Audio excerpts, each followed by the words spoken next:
In a sanitary processing facility, a worker approaches a large stainless steel vat.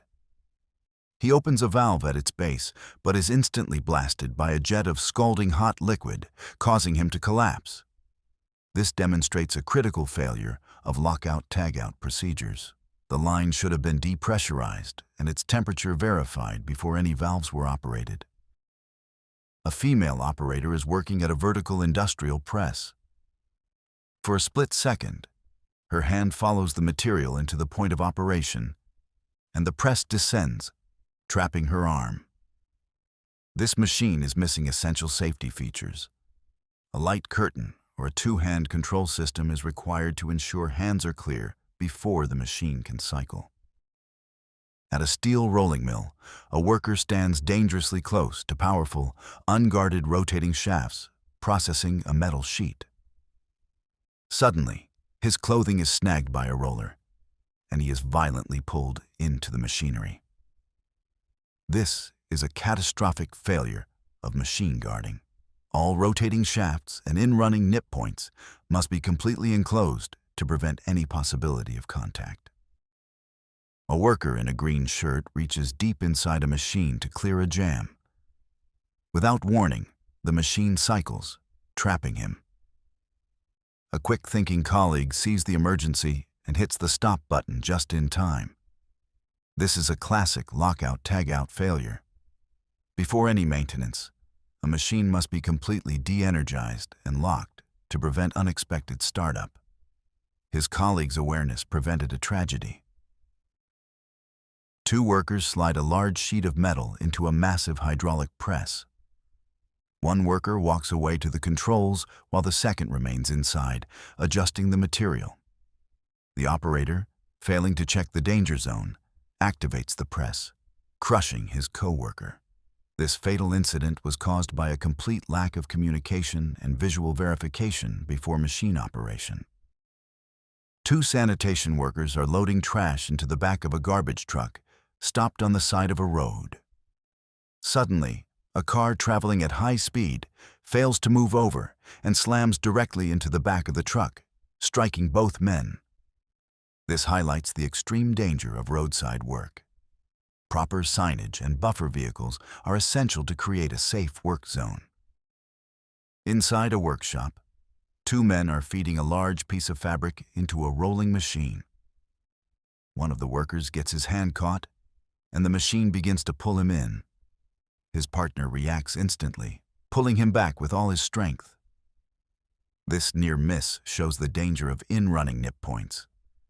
Emergency stop cords should be within immediate reach. In a busy factory, an operator sits at a stamping press when it appears to malfunction.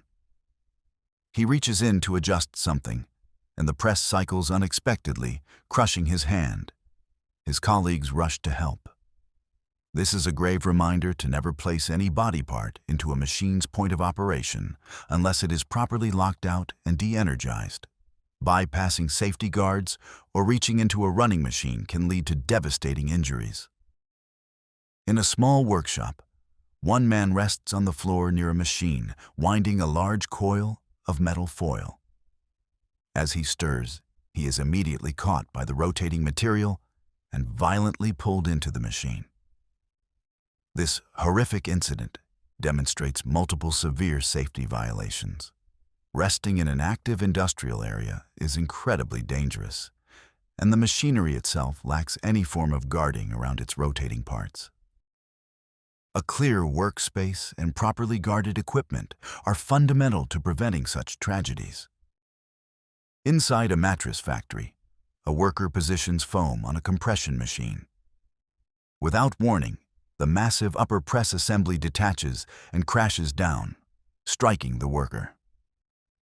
This indicates a catastrophic mechanical failure, likely due to improper maintenance, metal fatigue, or failed safety systems.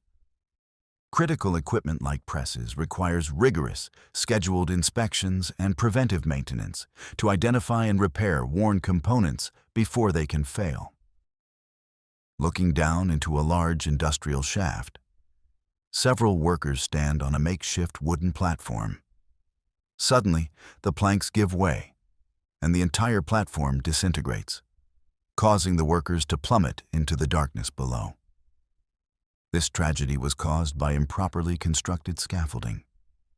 Temporary work platforms at height must be engineered to bear the required load, properly secured, and inspected for stability before any work begins. A highway maintenance worker stands between two DOT trucks parked on the shoulder. In a shocking instant, a speeding semi-truck plows directly into the rear DOT truck. The buffer vehicle is completely destroyed, but it absorbs the deadly impact. This vividly illustrates the critical importance of truck-mounted attenuators in protecting roadside work zones from inattentive drivers. A man walks through a factory aisle, pouring a flammable liquid on the floor. The liquid instantly ignites, creating a wall of fire that travels down the aisle. The arsonist, now trapped, panics and tries to beat out the flames. This is a deliberate criminal act that endangers everyone. Workplaces must have strict controls over flammable materials, as well as robust fire suppression systems to handle such events, whether accidental or intentional. In an auto shop, two mechanics work on a massive truck tire. Without warning, the tire explodes with incredible force, throwing one of the men violently across the garage. This is likely a zipper failure explosion. Overinflating a tire or failing to inspect it for damage can cause a catastrophic rupture. Using a safety cage during inflation is a mandatory safety measure.